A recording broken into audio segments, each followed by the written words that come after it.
जय हिंद भाई लोग। तो कैसन हुआ? चला आशा करता हूँ कि अच्छा होगा, जहाँ हुआ मस्त होगा, ठीक ना। पिछला वीडियो में तहरा क्लास 10th के जो फर्स्ट चैप्टर हुए इकोनॉमिक्स अर्थशास्त्र के, ठीक ना।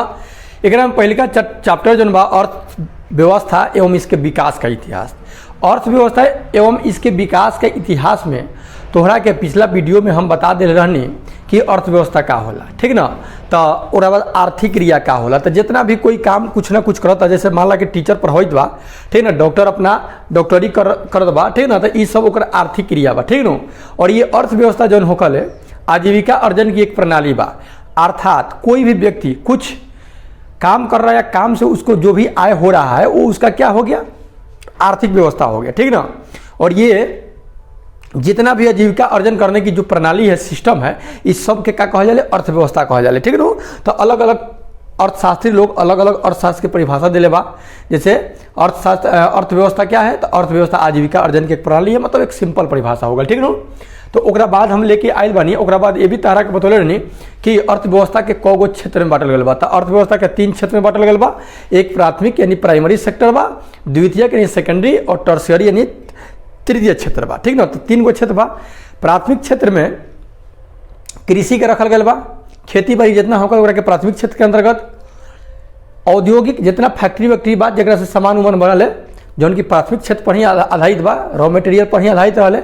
तो प्राथमिक क्षेत्र को कृषि क्षेत्र, कृषि क्षेत्र को प्राथमिक क्षेत्र, औद्योगिक क्षेत्र को द्वितीयक यानी सेकेंडरी, और सेवा क्षेत्र टर्शियरी यानी तृतीयक क्षेत्र को सेवा क्षेत्र। जैसे कोई टीचर, कोई वकील, डॉक्टर, ठीक ना, ये लोग जो सेवा कर रहे हैं तो ये सेवा क्षेत्र के अंतर्गत है। अर्थव्यवस्था को 3 क्षेत्रों में बांटा गया था, ठीक ना। उसमें देखिए अलग अलग सेक्टरों का योगदान। जो प्राथमिक क्षेत्र में वर्ष 1901 में कितना था, 1947 में कितना हुआ, मतलब आज़ादी के समय, उसके बाद 2007 में कितना हुआ। तो देखिए प्राथमिक क्षेत्र में 1901 में प्राथमिक क्षेत्र यानी कृषि क्षेत्र, इसमें 63.6 था। जब आज़ाद देश हुआ उस टाइम में 58 पॉइंट हो गया 7। अब देखिए यहाँ घट गया है, और 2007 में और इसमें घट गया है। मतलब प्राथमिक क्षेत्र के अंतर्गत, प्राथमिक क्षेत्र के अंतर्गत जो राष्ट्रीय आय का जो योगदान है वो आपका देख रहे हैं आप घट रहा है। 1901 में प्राथमिक क्षेत्र यानी कृषि क्षेत्र से 63.6 था।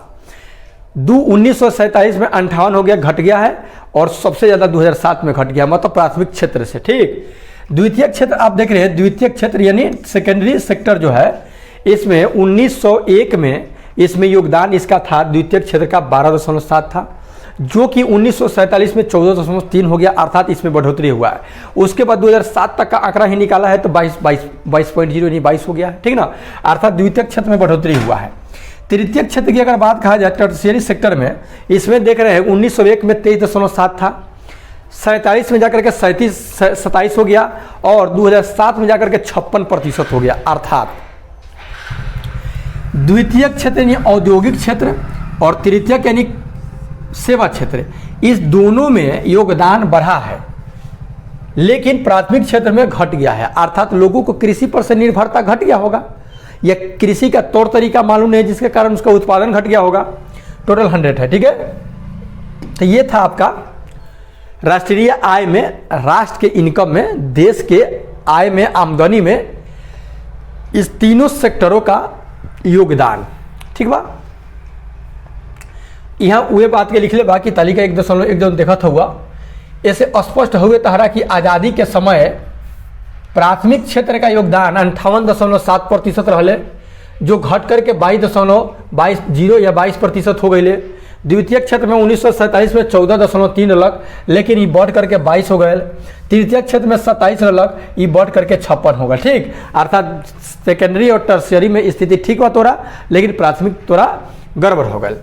कि स्वतंत्रता प्राप्ति के बाद योजनात्मक विकास के क्रम में भारत क्रमशः समृद्धि की ओर बढ़ रहा है। अर्थात जब ये योजना बना तो योजना बनने के उपरांत ये पता चला कि नहीं भाई बढ़ रहा है, ठीक है। अब अर्थव्यवस्था के प्रकार देखिए, वो जो था प्राइमरी, टर्शियरी और प्राइमरी, सेकेंडरी और टर्शरी, जो अर्थव्यवस्था को 3 भागों में बांटा गया था, ठीक ना।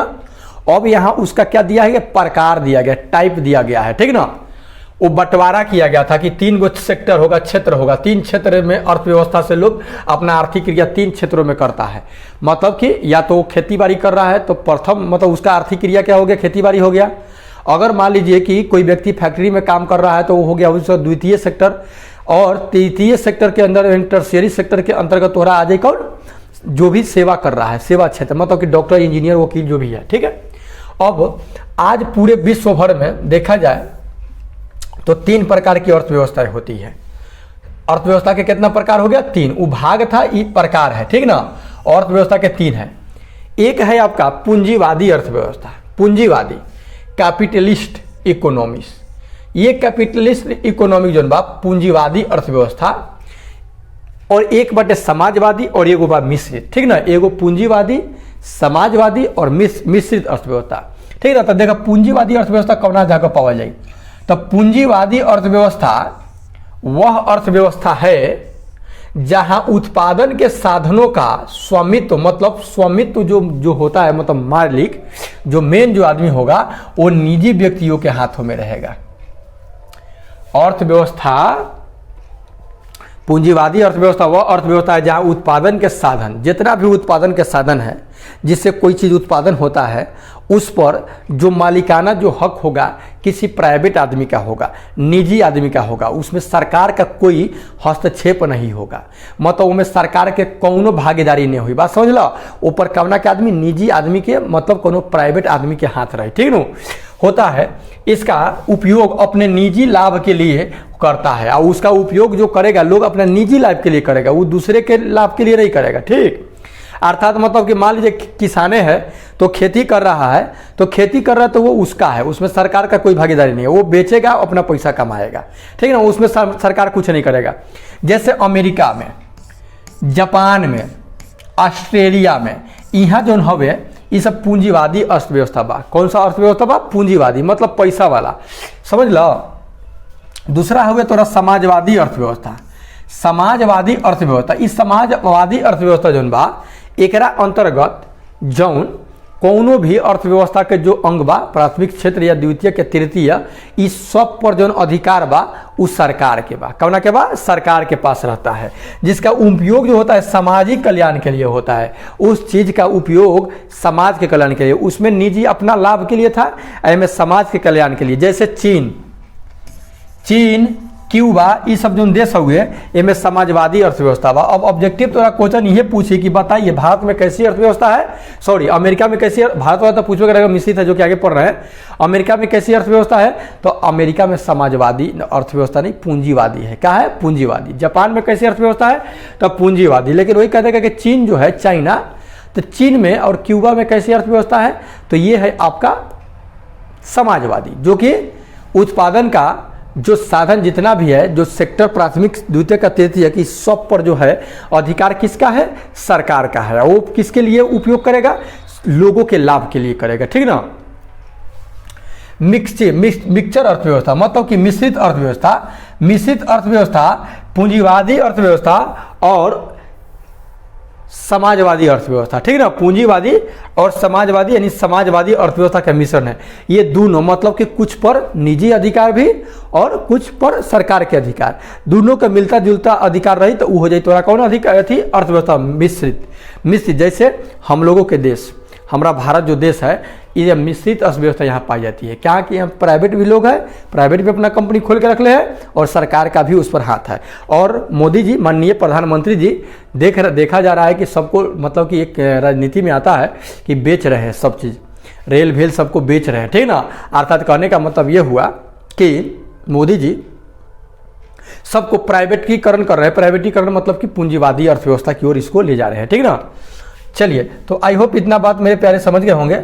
आइए देख के साधनों का स्वामित्व कौन होता है, सरकार तथा निजी व्यक्तियों के पास होता है। मतलब दोनों तो वही समाजवादी मिश्रित अर्थव्यवस्था हो गया। अब देखिए अर्थव्यवस्था का विकास का इतिहास, क्योंकि हम चैप्टर का ही नाम पढ़ना, अर्थव्यवस्था के विकास का इतिहास की जो आज अर्थव्यवस्था है, क्या पहले से ही ऐसा था क्या कि यहाँ तक पहुँचने में एक लंबा दूरी तय करना पड़ा, ठीक ना। तो देखिए अर्थव्यवस्था के विकास का एक लंबा इतिहास है। अर्थव्यवस्था आज जो है मतलब आज के जो भी रहन सहन खान पान लोगों का है, ये कोई एक दिन का नहीं है, इसका इतिहास बहुत पुराना है, बहुत सब आप ही देखिए ना, 10 वर्ष पहले पीछे जा करके आप देखिएगा तो वही कहाँ वहाँ गई ले लड़ी कैया हो तनी हमके बता द वाला स्थिति होगा, ठीक ना। मिट्टी का घर लोगों का, ठीक ना, मोटरसाइकिल किसी के पास नहीं, साइकिल किसी के पास, ऐसे ऐसे सब था ना जी। तो अर्थव्यवस्था बढ़ रहा है। अर्थव्यवस्था का विकास एक पौधे के विकास की तरह होता है, अर्थात ये अर्थव्यवस्था का जो विकास होता है, जिस तरह से एक पौधा लगाया जाता है और आज लगा या बिहाने हम जाकर के खड़ा हो जाए कि फल मिलने लगेगा, तो ये संभव नहीं है। जिस तरह से पौधा का विकास भी धीरे धीरे होते एक पेड़ बनता है, ठीक ना, और कई शाखाएं प्रशाखाएं उसमें से निकलती है, तो वही बात हमारा अर्थव्यवस्था का भी है, ठीक ना। जिस तरह से एक पौधा क्रमशः विकास होता है, पौधे का विकास क्रमशः होते जाता है और परिपक्वता की स्थिति उसके फल डाली आदि का उपयोग मानव हित में होता है, ठीक उसी तरह से एक अर्थव्यवस्था का आदिम काल से अब तक विकास हुआ है। अर्थव्यवस्था में कुछ परिवर्तन को हम अर्थव्यवस्था के विकास के कहानी भी कह सकते हैं, ठीक ना। ये भी क्या है, कहानी है, यहाँ पहुँचने में टाइम लगा है। अब देखिए, अर्थव्यवस्था के विकास को देखने के लिए हमें अपने देश भारत के आर्थिक विकास की स्थिति को देखना होगा पहले, कि आर्थिक स्थिति क्या है, ठीक ना। आर्थिक विकास हो रहा है कि नहीं। देखिए, तो भारतीय अर्थव्यवस्था के विकास की स्थिति किसी एक समय की चमत्कारी स्थिति नहीं है, जादू के छड़ी नहीं घूम गया अर्थव्यवस्था पर कि अर्थव्यवस्था आज जैसा हो गया, ठीक ना। और आज भी इसको अच्छा नहीं कहा जा सकता है, क्योंकि इसमें जो गरीब है, मिडिल क्लास के लोग हैं, वो बहुत परेशान है, ठीक ना। चमत्कारी स्थिति नहीं है, इसका एक अपना इतिहास है भैया, ये इतना जल्दी नहीं है, बहुत एक इतिहास है। अर्थव्यवस्था के विकास के लिए हम निम्नलिखित 2 स्थितियों का विवेचना करेंगे, जो दोनों ही पारस्परिक सहयोगी क्रियाएं हैं। पहला है आपका आर्थिक विकास और दूसरा है मौद्रिक विकास। पहले हम आर्थिक विकास पर चर्चा करेंगे, तब हम मौद्रिक यानी मुद्रा का विकास पर, जो आज नोट है, ठीक ना, रुपया, जो भी चेक हो गया, जो कुछ भी हो गया, ठीक ना, चेक हो गया, पेटीएम एटीएम जितना कुछ भी आ गया है, तो क्या ये एक दिन क्या है क्या। पहले आर्थिक विकास के बारे में हम लोग जानेंगे, ठीक है। पहले हम आर्थिक विकास की चर्चा करेंगे, जो आर्थिक नियोजन यानी इकोनॉमिक प्लानिंग, नियोजन मतलब होता है प्लानिंग, प्लान करके किसी भी चीज़ का काम किया जाएगा तो उसमें क्या होता है, सुधार होता है। बिना प्लान के लिए कुछ कीजिएगा तो होगा नहीं, सब पर होता है। इसके पहले जान लेना आवश्यक है कि आर्थिक विकास है तो क्या है, आर्थिक विकास क्या होता है। देखिए, ऐसे तो आर्थिक विकास की परिभाषा को लेकर अर्थशास्त्रियों में काफ़ी मतभेद है। कोई आर्थिक विकास की परिभाषा अलग दिए हैं, कोई अलग दिया है, एक मत लोगों का नहीं है, लेकिन अपने थिंकिंग से आधार पर दिया है, मिला जुला करके सब सही है, ठीक। इसकी एक सर्वमान्य परिभाषा नहीं दी जा सकती है, सर्वमान्य मतलब सभी को मानने योग्य परिभाषा आप नहीं दे सकते हैं, ठीक ना। फिर भी आप इसके कुछ महत्वपूर्ण परिभाषा को जान ले। प्रोफेसर रोस्टो कहे थे कि जानते हो, आर्थिक विकास एक और श्रम शक्ति में वृद्धि की दर तथा दूसरी ओर जनसंख्या वृद्धि के बीच का संबंध है। अच्छी बात है। प्रोफेसर रोस्टो जो बोले, कह के देख लो, आर्थिक विकास जो है ना, एक और श्रम शक्ति, श्रम मतलब काम करने की जो शक्ति, और श्रम शक्ति की वृद्धि, अगर काम में अगर वृद्धि हो रहा है, श्रम शक्ति में वृद्धि हो रहा है, और दूसरी ओर अगर जनसंख्या वृद्धि है, तो इसके बीच में जो संबंध है वही वो क्या है, आपका आर्थिक विकास है। क्या है, आर्थिक विकास है, ठीक ना।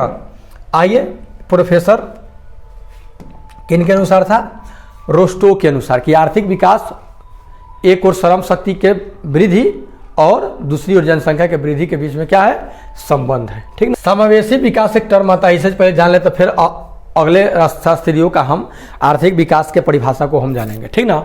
समावेशी, इंक्लूसिव ग्रोथ जिसको बोलते हैं, समावेशी विकास, इंक्लूसिव, नामे से स्पष्ट है, मतलब सभी क्षेत्रों में विकास, ठीक ना। देखिए, आर्थिक विकास की जिस पद्धति या प्रक्रिया से समाज के सभी वर्गों का जीवन स्तर ऊंचा होता जाए, सब वर्गों का, नीचे लेवल का हो, ऊंचा लेवल का हो, मिडिल का हो, सब का अगर लेवल बढ़े, सब का विकास अगर हो, ठीक ना, समाज का कोई भी वर्ग विकास के लाभ से अछूता न रहे, सबको विकास हो, सबका विकास हो। तो ऐसे विकास को आर्थिक समावेशी विकास कहते हैं। इस क्रिया को क्या कहेंगे? समावेशी विकास, इंक्लूसिव ग्रोथ कहा जाएगा। मतलब कि सब तबका के, गरीब हो, अमीर हो, मिडिल क्लास के लोग हो, इस सबका जब विकास होगा तो इसको हम कहेंगे समावेशी विकास कहेंगे। क्या कहेंगे? समावेशी विकास। आई होप इस बात को आप समझ गए होंगे।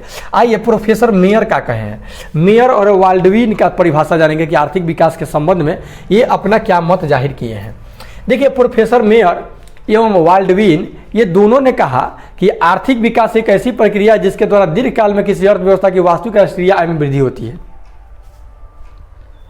मेयर और ये जो वाल्डविन है, ये दोनों व्यक्ति कहे हैं कि देखो भैया, आर्थिक विकास जो है ना, आर्थिक विकास जो है ये एक ऐसा प्रक्रिया है ना जो दीर्घकाल में, मतलब 1-2 दिन में नहीं, ढेर लंबा समय में किसी अर्थव्यवस्था के वास्तविक राष्ट्रीय आय में वृद्धि का है।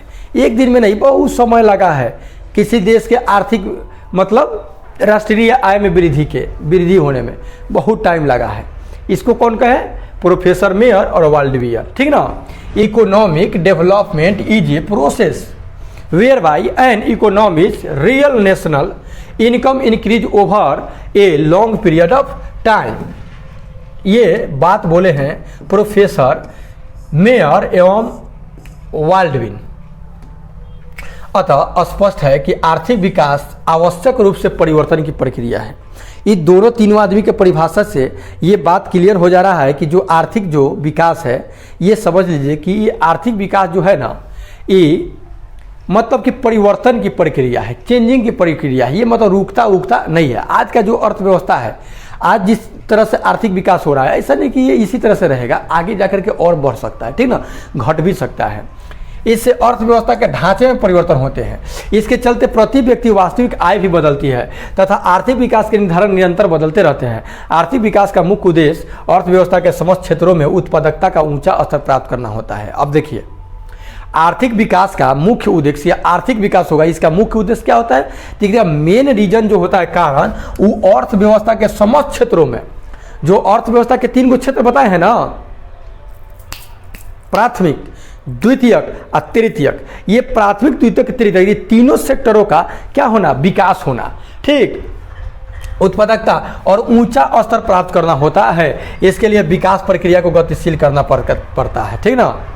कहेंगे कि आर्थिक वृद्धि तथा आर्थिक प्रगति में क्या अंतर है? आर्थिक वृद्धि और आर्थिक प्रगति, देखिए वृद्धि और प्रगति दोनों में अंतर है, तो जानेंगे। सामान्यतः आर्थिक विकास जो है ना तथा आर्थिक वृद्धि में कोई अंतर नहीं है। एक तरीका से देखा जाए तो कोई अंतर नहीं, लेकिन सूक्ष्म दृष्टि से अगर देख रहे हैं तब अंतर है। दोनों शब्दों को एक दूसरे के स्थान पर प्रयोग किया जाता है। दोनों शब्द आर्थिक वृद्धि या आर्थिक प्रगति भी कह देता है लोग, ठीक ना। लेकिन इधर अर्थशास्त्रियों द्वारा इन दोनों के बीच में अंतर किया जाने लगा है। अब इधर अंतर लोग करने लगा है कि ना ना ना ना ना ना रे भैया, आर्थिक वृद्धि आ आर्थिक प्रगति दोनों चीजवा जन हुए एक ना हुए तो का हुए हो। तो श्रीमती उर्सला हिक्स बोली है, मिसेज उर्सला हिक्स, ये कहे कि देखो वृद्धि, जिसको ग्रोथ अंग्रेजी में बोलते हैं, इस शब्द का प्रयोग जो होता है ना आर्थिक दृष्टि से विकसित देशों के संबंध में किया जाता है। जौन देश विकसित बा, अमेरिका, चीन, जापान, एकरा लागी तू आर्थिक वृद्धि कह सकता रहा। क्या कह सकता? वृद्धि, आर्थिक वृद्धि, ग्रोथ सब कह सकता रहा। लेकिन विकास जो बा डेवलपमेंट शब्द का प्रयोग तू क्या कर सकता रहा? विकासशील अर्थव्यवस्थाओं के संदर्भ में। जैसे हमारा देश जो है विकासशील देश है, मतलब विकासशील यहाँ का अर्थव्यवस्था है, तो यहाँ पे आप विकास शब्द का प्रयोग कर सकते हैं। और जहाँ पे देश विकसित है, ठीक ना, वहाँ पे आप वृद्धि का प्रयोग कर सकते हैं। ये श्रीमती उर्सला हिक्स की द्वारा कहा गया है। लेकिन वही डॉक्टर ब्राइट जो कहे हैं, डॉक्टर ब्राइट सिन, ये कहे हैं, इन्होंने भी लिखा है कि ग्रोथ शब्द का प्रयोग विकसित देशों के लिए ही किया जा सकता है। ये मतलब कि श्रीमती उर्सला हिक्स का समर्थन किए हैं बातों का। कौन? डॉक्टर ब्राइट सिन, ठीक है। आइए,